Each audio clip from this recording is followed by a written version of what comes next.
कहानी की शुरुआत प्रेजेंट टाइम में फ्रांस के एक छोटे से टाउन से होती है, जहाँ के अभी बहुत सारे टीनेजर्स एक नदी के किनारे नाच गा रहे थे और पार्टी एंजॉय कर रहे थे। अब इन्हीं में से एक टीनेजर लिया भी है, जो कि अपने दोस्तों के साथ इसी पार्टी में आई है। हालांकि वो बाकी सब की तरह इस पार्टी को एंजॉय नहीं कर रही, बल्कि वो तो बहुत परेशान थी, क्योंकि उसके पेरेंट्स अक्सर एक दूसरे से लड़ते रहते। इसलिए ही अब लिया ड्रिंक के नशे में बाकी लोगों से दूर आ गई, और जब वो एक पत्थर से टकराकर नीचे गिरी तो उसे अपने सामने एक बहुत पुराना नर कंकाल पड़ा हुआ नजर आता है, और उसके हाथ में एक स्पेशल ब्रेसलेट था। अब लिया तो ये देखकर बहुत डर गई, और वो जल्दी से इसकी पुलिस में रिपोर्ट करती है। उसे बहुत अजीब भी लग रहा था कि ये जिस किसी की भी बॉडी होगी, उसकी फैमिली को तो पता भी नहीं कि वो मर चुका है। अब पुलिस स्टेशन में आने के बाद एक ऑफिसर केसी ने बताया कि उस कंकाल के स्ट्रक्चर से साफ है कि वो एक मेल था और उसकी उम्र भी ज्यादा नहीं रही होगी। वही ये कंकाल कम से कम भी 30 साल से भी ज्यादा पुराना है। सो वे अभी से ही सर्च करना शुरू कर देंगे कि आज से 30 साल पहले इस टाउन में कौन कौन से लोग मिसिंग हुए थे और ये बॉडी किसकी है। अब जल्दी स्टेशन में लिया कि माँ मरीना उसे लेने आ गई। दरअसल लिया यहाँ इस छोटे से टाउन में अपने दादा दादी, माँ मरीना और पिता स्टीफन के साथ रहा करती हैं। सो सबको बहुत चिंता हुई कि कहीं लिया उस कंगाल को देखकर डर न गई हो, जबकि अब लिया के मन में तो वही चल रहा था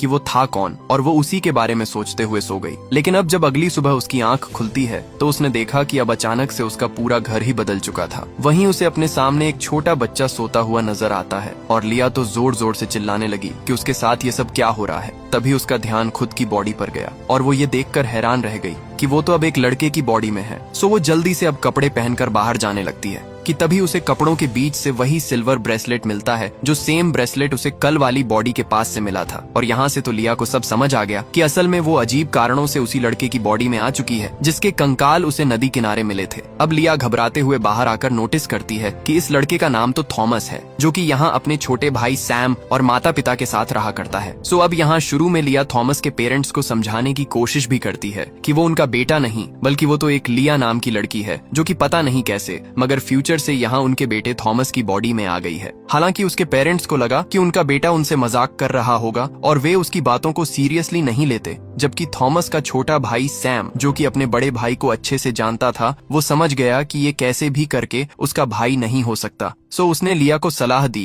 कि जिस जगह से भी ये सब शुरू हुआ है, लिया को दोबारा से वहीं जाना चाहिए। क्या पता सेम उसी जगह पर जाकर फिर से लिया अपने समय में अपनी रियल बॉडी में वापस लौट जाए। अब लिया को भी ये आइडिया सही लगा, और वो वहीं जाने का फैसला कर लेती है, जहाँ की नदी किनारे उसे थॉमस की बॉडी मिली थी। लेकिन तभी उसे थॉमस के पिता ने कहा कि उन्हें अब भी अपने ऑनर्स के फार्म पर काम करने जाना है। लिया को बातों बातों में पता चला कि यहाँ थॉमस का परिवार बहुत गरीब है, इसलिए ही वे सभी यहाँ के अमीर लोगों के फार्म्स में काम करके अपना गुजारा चलाते। हालांकि अब थॉमस की बॉडी में तो लिया थी, सो छोटा सैम बाकी लोगों को डिस्ट्रैक्ट करता है ताकि लिया यहाँ से निकल सके। उसे भागते हुए दूर से इस फार्म के मालिक का बेटा पियत्रो देख लेता है, जो कि थॉमस के साथ ही उसी की क्लास में पढ़ा करता था। तो वहीं लिया, जो कि थॉमस की बॉडी में थी, वो अब जल्दी से रोड पर आकर लोगों से लिफ्ट मांगकर उसी नदी के किनारे पर जाने लगती है, ताकि सब कुछ फिर से पहले जैसा हो जाए। लेकिन उसे पता चला कि क्योंकि थॉमस एक गरीब परिवार से है, तो यहाँ तो टाउन में हर कोई उसका मजाक ही उड़ाता है। उसे किसी ने लिफ्ट नहीं दी, सो लिया अब पैदल ही चलकर आगे जाने लगती है, और वो जल्द ही इस टाउन की मेन मार्केट में पहुंच गई। उसने यहाँ पहुंचकर नोटिस किया कि वो तो अभी थॉमस की बॉडी में आज 15 जून साल 1991 में आ चुकी है। उसे एहसास हुआ कि इसलिए वो थॉमस की बॉडी में आई है, क्योंकि वो तो बहुत पहले मर चुका था। सो अब वो सोच ही रही थी कि वो इस समय से अपने प्रेजेंट टाइम में वापस कैसे जाए, कि तभी उसे एक पैट्रिशा नाम की औरत अपने साथ चलने को कहती है, जो कि थॉमस को जानती थी। अब उसने बताया कि थॉमस को अपनी टीम के साथ मिलकर अभी उसे ऑडिशन देना होगा, और फिर वो आज से 6 दिन बाद यानी कि 21 जून वाले प्रोग्राम में थॉमस की टीम को परफॉर्म करने देगी। अब थॉमस में मौजूद लिया ने ध्यान दिया कि पैट्रिशा तो उसे उसी के फ्यूचर वाले घर में ले गई, जहाँ की अभी लिया के फ्यूचर वाले दादा और दादी अभी समय में जवान थे। हालांकि लिया उन्हें समझा नहीं पाती कि वो थॉमस की बॉडी में उन्हीं की फ्यूचर वाली ग्रैंड डॉटर है, जबकि यहाँ तो उन दोनों ने उसे थॉमस समझकर अपने बेटे स्टीफन के पास जाने को कहा। यहाँ से लिया को पता चला कि ये लड़का थॉमस तो इस समय में एक बैंड का मेंबर है, और तभी उसे अंदर जाने पर एक कपल ग्रीट करता है, और लिया ये देखकर हैरान रह गई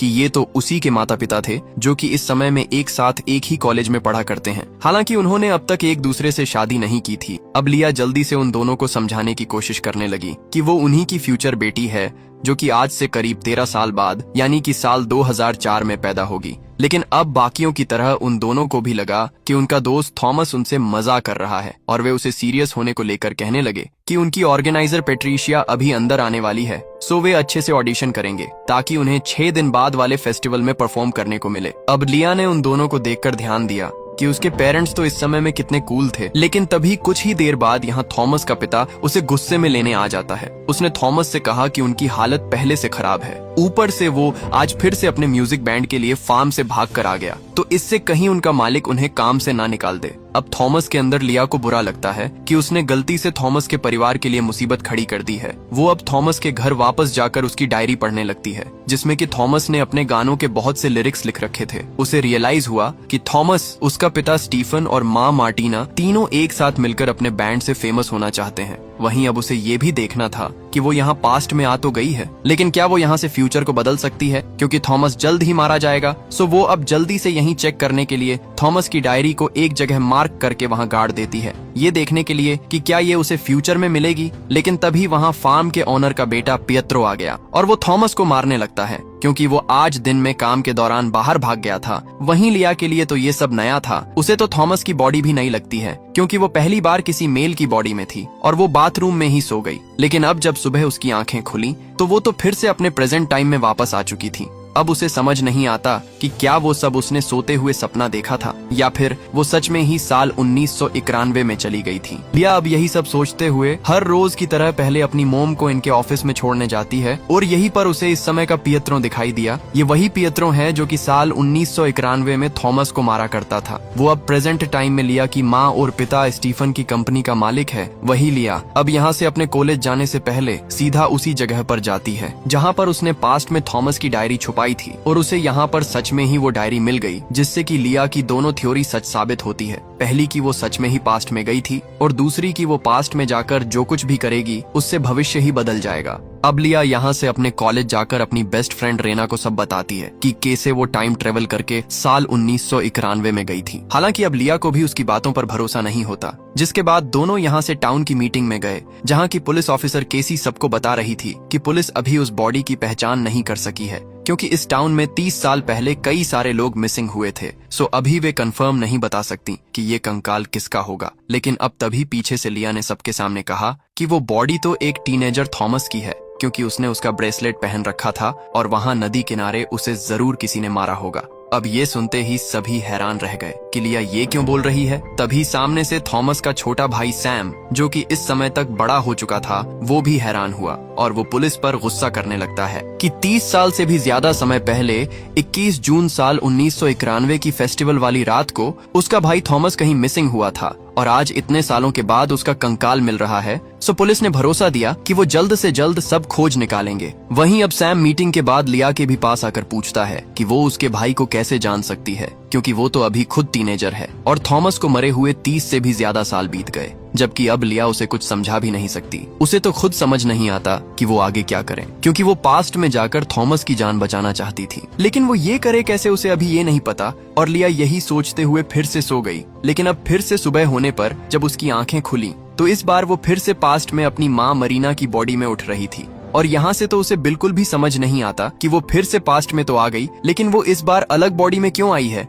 अब उसने ध्यान दिया कि आज 16 जून 1991 का दिन है, यानी कि सेम उसी दिन से अगला दिन जो वो थॉमस की बॉडी में यहाँ बिता कर गई थी, ये सेम उससे अगला दिन है। अब लिया सोचने लगी कि वो यहाँ अपनी माँ की बॉडी में क्यों आई। कहीं ऐसा तो नहीं कि उसकी माँ और थॉमस का इस समय में कोई अफेयर चल रहा हो और कहीं ये थॉमस की मौत न जुड़ी हो। उसे अपनी माँ के सामान से थॉमस की फोटो भी मिल जाती है और इससे तो उसका शक और गहरा हो गया। सो अब लिया आज के दिन यही कंफर्म करने का फैसला करती है। इसी बीच उसे बाहर अपनी नानी भी दिखाई दी, जो कि आगे चलकर साल 1998 में हार्ट अटैक से मारी जाएंगी। वहीं लिया ने तो कभी अपनी नानी को देखा तक नहीं था, उसने सिर्फ अपनी माँ मरीना से उनके बारे में सुना था। लेकिन अब टाइम ट्रैवल करने से वो अपनी माँ मरीना की बॉडी में अपनी नानी को देखकर बहुत खुश होती है, जिसके बाद लिया अब मरीना की बॉडी में ही अपने कॉलेज गई, जहाँ की स्टीफन, जो कि अब के समय में मरीना का बॉयफ्रेंड है और वो आगे चलकर उससे शादी कर लेगा, वो मिलता है। हालांकि मरीना की बॉडी में लिया को यही जानना था कि कहीं उसका स्टीफन के अलावा थॉमस से तो अफेयर नहीं चल रहा।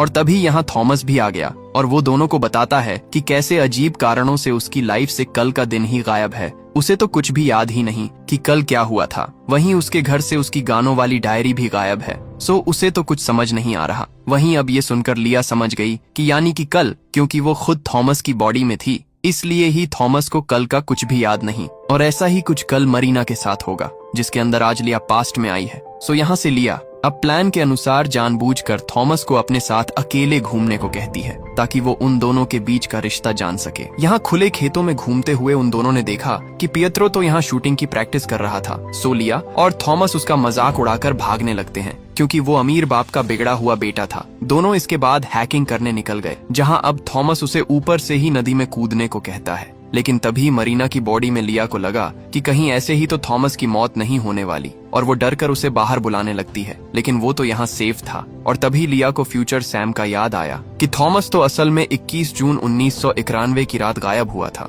यानी कि वो आज से पूरे 5 दिन के बाद मारा जाएगा। लेकिन ये कैसे, ये उसे नहीं पता। सो लिया अब अपनी माँ और थॉमस के बीच का रिश्ता जानने के लिए थॉमस के सामने ही कपड़े उतारने लगती है, जिस पर थॉमस ने स्माइल किया। और लिया अब आगे बढ़कर उसे किस करने की कोशिश करने लगी। लेकिन तभी थॉमस उसे बीच में ही रोक देता है। उसने कहा कि आज मरीना को क्या हुआ है, वो तो स्टीफन की गर्लफ्रेंड है और वो अपने दोस्त को धोखा नहीं दे सकता। अब यहाँ से तो लिया को कंफर्म हो गया कि उसकी माँ मरीना और थॉमस के बीच कुछ गलत नहीं था, यानी कि थॉमस की मौत की वजह कुछ और ही होने वाली है। दोनों यहाँ से वापस आ गए और यहाँ सबके इकट्ठा होने पर लिया को पता चलता है कि कैसे थॉमस चाहता था कि वे तीनों अपना बैंड बनाकर पेरिस चले जाएं, ताकि उनका म्यूजिक में करियर बन सके। लेकिन स्टीफन तो यहीं रुककर अपने माता पिता की कंपनी में हाथ बटाना चाहता है, तो वहीं मरीना भी स्टीफन के लिए यहीं रुक गई। तभी अब थॉमस के जाने के बाद स्टीफन मरीना पर गुस्सा हो गया, क्योंकि उसने उसे थॉमस के साथ अकेले घूमते देख लिया था और वो उसे ब्रेकअप करने को कहता है। हालांकि अब लिया जल्दी से भागकर उसे मनाने लगी, क्योंकि वो तो ये सब टेस्ट कर रही थी। और अगर यहाँ गलती से भी उसने अपनी माँ और पिता के बीच ब्रेकअप करवा दिया, तो ना ही वे आगे चलकर शादी करेंगे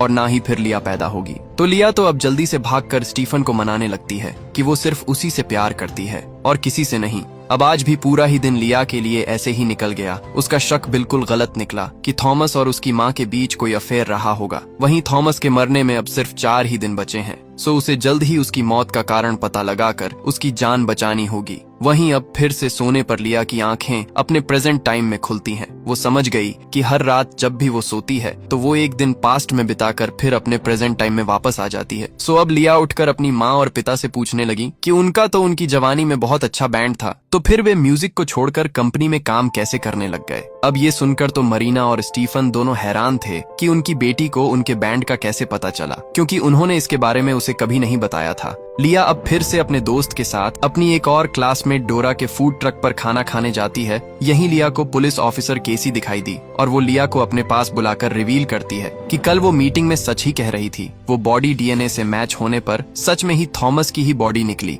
लेकिन इसके बारे में उसे कैसे पता चला? तभी अब लिया कहती है कि कॉलेज के दिनों में पियत्रो थॉमस को बहुत परेशान किया करता था, उसे मारा करता था, तो कहीं उसी ने तो थॉमस को ना मारा हो। लेकिन अब प्रॉब्लम ये है कि लिया ऑफिसर को ये कैसे समझाए कि उसे ये सब टाइम ट्रेवल से पता चल रहा है। तभी वो अपने घर जाकर अपने पेरेंट्स से पूछती है कि थॉमस तो उन दोनों का बहुत अच्छा दोस्त था, तो उन्हें तो पता होना चाहिए कि 21 जून 1991 की रात वो कहाँ गया होगा। हालांकि अब थॉमस का नाम और वो तारीख सुनते ही स्टीफन और मरीना दोनों डर गए, मानो उन्हें उस तारीख का कोई गहरा राज पता हो, और उन्होंने लिया के सामने बात ही टाल दी। वहीं थोड़ी ही देर बाद लिया को अपनी माँ मरीना के टाइप से पता चल गया कि उनका तो अब बाहर किसी से अफेयर चल रहा है, जिससे कि लिया बहुत हैरान हुई, क्योंकि उसकी माँ ने कभी अपनी टीनेज में स्टीफन के लिए सब छोड़ दिया था, तो फिर वो अब उन्हें धोखा क्यों दे रही है। लिया अब सोने से पहले अपने दोनों दोस्तों रेना और डोरा को वीडियो कॉल पर सब बताती है कि अब वो सोते ही सीधे 17 जून 1991 में उठेगी। लेकिन किसकी बॉडी में अभी उसे ये नहीं पता, और फिर उसके पास सिर्फ 3 ही दिन बचेंगे ये जानने के लिए कि थॉमस कैसे मारा जाएगा। और इसके बाद लिया सो गई, और इस बार लिया ने सुबह उठते ही नोटिस किया कि वो 17 जून 1991 की सुबह पियत्रो की बॉडी में आ चुकी है। वहीं पियत्रो, जो कि अमीर बाप की बिगड़ी औलाद है और वो थॉमस को हमेशा परेशान करता रहता है, पियत्रो पर ही लिया को सबसे ज्यादा शक था कि वहीं शायद से थॉमस को मारेगा। उसे फ्यूचर से पता चला कि आज के दिन यानी कि 17 जून के दिन कॉलेज में पियत्रो और थॉमस की फिर से लड़ाई होगी। तभी उसने पीछे देखा कि यहाँ तो पियत्रो उनके क्लास की ही एक और और लड़की जेनिफर के साथ सो रहा था, जिस पर कि लिया को समझ नहीं आता कि वो पियत्रो की बॉडी में बिहेव कैसे करें, क्योंकि पियत्रो तो फ्यूचर में उनके क्लास की दूसरी लड़की सैंड्रा से शादी करने वाला है। वहीं जेनिफर अब पीछे की खिड़की से बाहर निकल गई। लिया ने पियत्रो की बॉडी में नोटिस किया कि पियत्रो की फैमिली बहुत अमीर है और उनके पास बहुत ज्यादा गन्स हैं। सो यहाँ से तो लिया का शक और बढ़ गया। अब लिया को पियत्रो की बॉडी में कॉलेज जाते वक्त उसके दोस्तों से पता चला कि वो तो असल में सैंड्रा से प्यार करता है। उनका एक ही महीने पहले तक अफेयर भी था, लेकिन सैंड्रा ने खुद उसे ब्रेकअप कर लिया। वहीं अब उसने कॉलेज में आकर मरीना और स्टीफन की बातें सुनी। जहां पहले थॉमस की तरह आज मरीना परेशान थी कि उसे कल का कुछ भी याद क्यों नहीं आ रहा, जबकि अब स्टीफन जेलसी में कहता है कि वो तो थॉमस के साथ अकेले में घूमने गई थी, इसलिए अब वो सब भूलने का नाटक कर रही है। हालांकि पियत्रो की बॉडी में लिया को चिंता हुई कि आज तो उसकी थॉमस से लड़ाई होने वाली है और कहीं इसी वजह से पियत्रो 3 दिन के बाद थॉमस को न मार दे। इसीलिए वो अब जल्दी से थॉमस के पास जाकर कहती है कि वे आज लड़ाई नहीं करेंगे। हालांकि ये सुनकर थॉमस को लगा कि पियत्रो हमेशा की तरह उसे कमजोर समझ रहा है, सो उसने कहा कि वो लड़ने से नहीं डरता। तब लिया को रियलाइज हो गया कि पियत्रो शायद से आज की फाइट हार गया होगा और इसलिए ही वो थॉमस को मार देगा। सो आज अगर वो पियत्रो की बॉडी में थॉमस से लड़ाई जीत जाए तो फिर पियत्रो का बदला पूरा हो जाएगा और वो थॉमस को नहीं मारेगा। वहीं उसे आगे जेनिफर भी दिखाई देती है। दिखाई दी, जिससे कि पियत्रो का सीक्रेट अफेयर चल रहा था। लेकिन यहाँ तो कॉलेज में हर कोई उसका मजाक ही बनाता है। सो अब लिया ने पियत्रो की बॉडी में सबके सामने जाकर जेनिफर को किस कर लिया और उसने बाकी सबसे भी कहा कि आज के बाद से कभी कोई जेनिफर का मजाक नहीं उड़ाएगा। वहीं इससे तो पियत्रो के दोस्त भी हैरान हो गए कि उनका दोस्त ये सब क्या कर रहा है, जबकि अब तक थॉमस और पियत्रो की लड़ाई का वक्त हो चुका था। जहां शुरू में तो लिया को समझ नहीं आता कि वो थॉमस को कैसे हराए, क्योंकि उसे एक मेल बॉडी की आदत नहीं थी। लेकिन धीरे धीरे उसे समझ आ गया कि पियत्रो की बॉडी बहुत स्ट्रोंग है और वो फाइनली थोड़ी देर लड़ने के बाद थॉमस को हरा ही देती है, जिससे कि पियत्रो अब अपने पूरे स्कूल का हीरो बन गया। वहीं रात को जेनिफर फिर से पियत्रो से मिलने आई और वो उसे थैंक्स बोलती है, जो उसने उसके लिए सबके सामने स्टैंड लिया है। लिया भी इससे खुश थी कि उसने इस बार सब ठीक कर दिया और शायद से अब थॉमस बच जाएगा। ऊपर से उसने जेनिफर और पियत्रो की जोड़ी बना दी और वो पियत्रो की बॉडी में जेनिफर के साथ ही सो जाती है, जिसके बाद अब वो फिर से अगली सुबह अपने प्रेजेंट टाइम में जा पहुंची और लिया जल्दी से ऑनलाइन चेक करने लगी कि क्या इस बार थॉमस बच गया है, क्योंकि उसने पास्ट में पियत्रो को जीताकर उसे शांत कर दिया था। लेकिन अब सरप्राइजिंगली थॉमस तो इस बार भी सेम वैसे ही मारा गया, यानी कि लिया ने कुछ नहीं बदला है। वो समझ गई कि यानी कि फिर तो थॉमस को 21 जून की रात पियत्रो ने नहीं मारा था। उसके लिए तो ये पहेली अब समय के साथ और उलझती जा रही थी। तो वो अब जल्दी से आज के समय के पियत्रो से मिलने अपने पेरेंट्स की कंपनी में गई, जहां वो अपने पेरेंट्स से छिपते हुए सीधा उनके बॉस पियत्रो से मिलने जा पहुंचती है और वो उनसे पूछने लगी कि क्या उसे 21 जून साल 1991 को हुई थॉमस की मौत के बारे में कुछ भी पता है, जिस पर कि पियत्रो ने हैरानी में कहा कि उसे कुछ भी नहीं पता। लिया समझ गई कि अगर पियत्रो को कुछ पता भी होगा तो वो उसे क्यों बताएगा। वहीं अब जब वो वापस जा भी रही थी तो उसने नोटिस किया कि यहाँ तो ऑफिस में उसकी माँ मरीना बाकी सबसे छिपकर पियत्रो से मिल रही है और उसे रियलाइज हुआ कि उसकी माँ का किसी और से नहीं बल्कि पियत्रो से अफेयर चल रहा था। वहीं लिया तो इसलिए परेशान थी कि वो आगे क्या करें। वो अपनी दोस्त रीना से मिलकर उसे बताती भी है कि कैसे वो अब 2 बार पास्ट में लड़कों की बॉडी में जा चुकी है। वहीं पियत्रो की बॉडी में तो वो जेनिफर के साथ इंटीमेट भी हुई थी, जिस पर कि दोनों हंसने लगी। तभी लिया पूछती है कि उनकी तीसरी दोस्त डोरा कहाँ है, लेकिन अब सरप्राइजिंगली डोरा नाम सुनकर रेनी ने कहा कि उनकी तो डोरा नाम की कोई दोस्त नहीं है, यानी कि अब इस नई टाइमलाइन में कोई डोरा एक्सिस्ट ही नहीं करती। लिया सब समझ गई कि उसके पास्ट में जाने से कुछ तो बदला है, क्योंकि डोरा तो असल में उसकी और रेने की बेस्ट फ्रेंड थी और वे तीनों अक्सर एक साथ ही रहा करती थी। सो वो अब जल्दी से रेनी के साथ डोरा के फूड ट्रक के पास जाकर डोरा की माँ से पूछने लगती है कि उनकी बेटी डोरा आज कहाँ है। और ये सुनकर तो उस औरत ने कहा कि उसकी बेटी कहाँ से आएगी जब उसने कभी कोई शादी ही नहीं की। तभी लिया को डोरा की माँ के हाथ पर वही टैटू नजर आता है, जो कि सेम टैटू उसने पियत्रो की बॉडी में जेनिफर के हाथ पर देखा था। यानी कि लिया ने जब इस बार पास्ट में जाकर पियत्रो की बॉडी में जेनिफर के साथ उसकी सेटिंग करवा दी तो इससे उनका पूरा फ्यूचर ही बदल गया। लिया ने रेनी को समझाया कि शायद से फिर तो रेनी पियत्रो से प्यार करने लगी होगी और इसलिए उसने कभी शादी तक नहीं की, जिससे कि अब उनकी दोस्त डोरा इस नई टाइमलाइन में एग्जिस्ट ही नहीं करती। यानी कि ये सारी उसी की गलती है, उसी के पास्ट में किए एक छोटे से बदलाव से अब उनकी बेस्ट फ्रेंड उनके पास नहीं है। सो उसे फिर से पास्ट में जाकर जेनिफर और पियत्रो का रिश्ता तोड़वाना होगा ताकि भविष्य फिर से पहले जैसा हो जाए और उनकी दोस्त डोरा वापस आ जाए। लिया जो कि पास्ट को बदलकर भविष्य सुधारने निकली थी, उसे अब समझ आ गया कि समय से खेलना कितना खतरनाक हो सकता है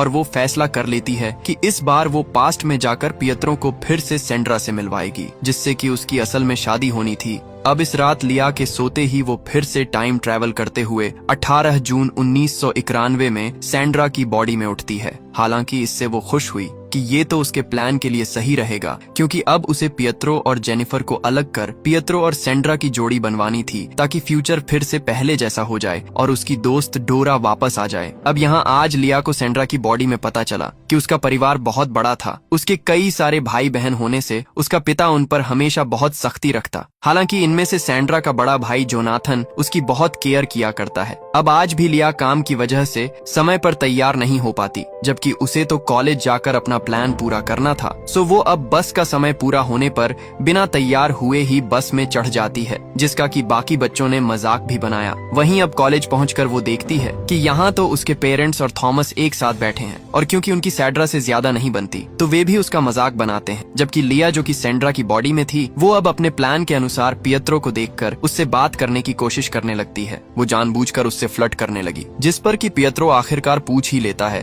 कि पहले जब वो उसे पसंद किया करता था, उन्होंने आपस में कई महीनों तक डेटिंग भी की, तो फिर सैंड्रा ने उसे छोड़ क्यों दिया था? वहीं वो आज अचानक से इतना कैसे बदल गई? खैर, अब तो पियत्रो जेनिफर के साथ था, तो वो सैंड्रा से ज्यादा बात नहीं करता, और सैंड्रा परेशान हो गई कि वो एक ही दिन में सब ठीक कैसे करें। वही अब उसे सुबह से ही अपनी हालत बहुत खराब सी लग रही थी, तो वो अब टेस्ट करने पर रियलाइज करती है कि सैंड्रा तो इस वक्त प्रेग्नेंट है। उसे पियत्रो के दोस्त से बात करने पर पता चला कि सैंड्रा के पास ये बेबी किसी और का नहीं बल्कि पियत्रो का है। जब वे डेटिंग कर रहे थे, और ये जानकर तो लिया को बहाना मिल गया कि अब तो पियत्रो को जेनिफर को छोड़कर सैंड्रा के पास वापस आना पड़ेगा। वो अब कॉलेज के बाद पीछे के रास्ते से पियत्रो के रूम में घुस गई और उसे अपने प्रेग्नेंट होने का बताकर कहती है कि पियत्रो जेनिफर को अभी छोड़ दे और वो उसके साथ रहना चाहती है। अब हालांकि पियत्रो को अब तक जेनिफर अच्छी लगने लगी थी, लेकिन फिर भी क्योंकि उससे सैंड्रा प्रेग्नेंट हुई है तो वो ऐसा करने को मान ही जाता है। और इसी के साथ फाइनली लिया का आज का प्लान पूरा हो गया। उसे अब फिर से थॉमस के बारे में सोचना था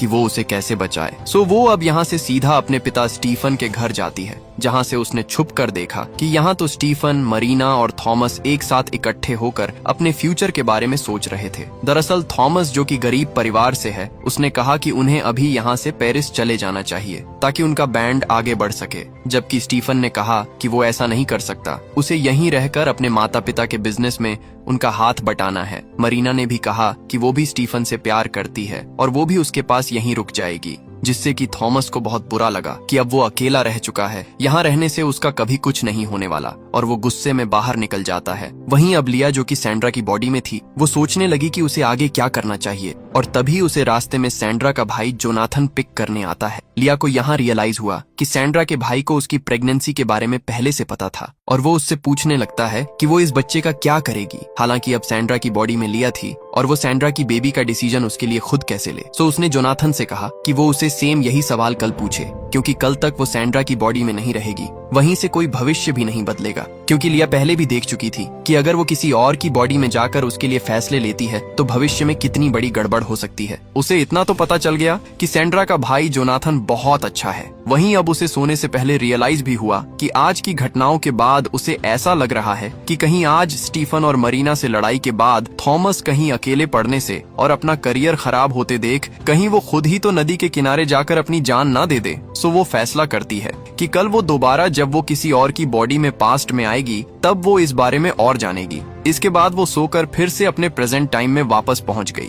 वो अब सबसे पहले अपनी खास दोस्त डोरा को देखने जाती है, जो कि फिर से इस बार पास्ट के इवेंट्स के बदलने से फिर से एग्जिस्ट करने लगी थी। और लिया उससे मिलकर बहुत खुश होती है कि उसका प्लान फाइनली काम कर गया और फ्यूचर अब फिर से पहले जैसा बन चुका है। हालांकि अब लिया को छोड़कर उसकी दूसरी दोस्त रहने तक को याद नहीं था कि डोरा पिछली बार उनकी टाइमलाइन में नहीं थी, क्योंकि उनके लिए तो सब नॉर्मल था। सिर्फ एक लिया ही बार बार पास्ट में जाकर चीजें बदल रही हैं, और उसके अलावा बाकी किसी को पता नहीं चलता कि उनकी टाइमलाइन में क्या क्या बदला है। वहीं अब लिया यहाँ से ऑनलाइन सैंड्रा के बारे में सर्च करने लगती है कि क्या उसने साल 1991 में उस बेबी को रखा भी था या नहीं, लेकिन उसे ऑनलाइन कोई इन्फॉर्मेशन नहीं मिली। सो वो अब बाइकिंग करते हुए सीधा सैंड्रा के पुराने घर में जाती है, ये देखने कि अब के समय में सैंड्रा कैसी होगी। हालांकि अब यहाँ तो सिर्फ सैंड्रा का भाई जोनाथन ही था, और वो भी अब बहुत बड़ा हो चुका है। उसने बताया कि सैंड्रा तो अब पियत्रो से शादी के बाद उसे कभी कभी ही मिलने आती है, लेकिन वो अपनी लाइफ में बहुत खुश है। लिया को यहाँ बातों बातों में पता चल गया कि सैंड्रा ने साल 1991 में उस बेबी को रख लिया था।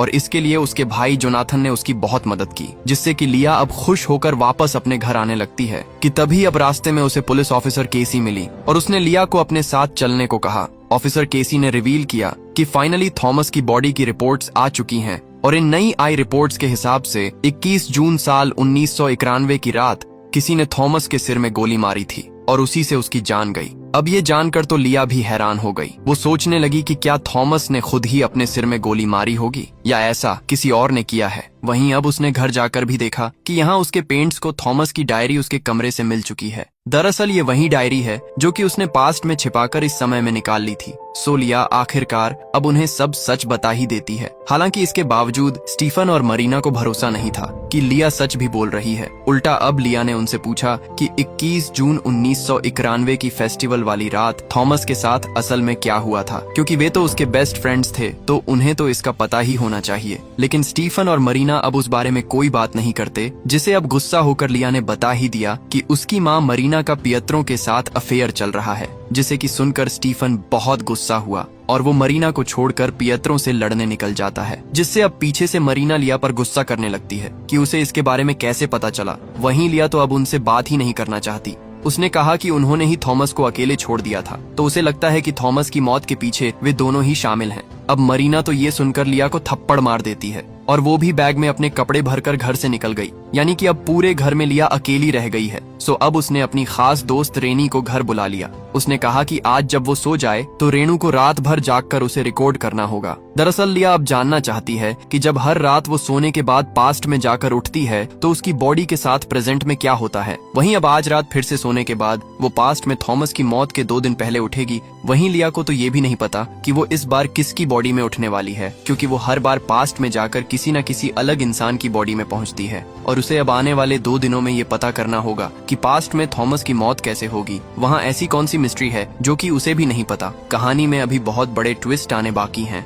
जो कि सब कुछ आपको पता चलेगा इस जबरदस्त सीरीज के दूसरे पार्ट में। तो अगर आप चाहते हैं कि इसका सेकंड पार्ट आए, उसके लिए कमेंट में पार्ट 2 टाइप करें, साथ ही चैनल को सब्सक्राइब करें। मिलते हैं आपसे अगली शानदार वीडियो में।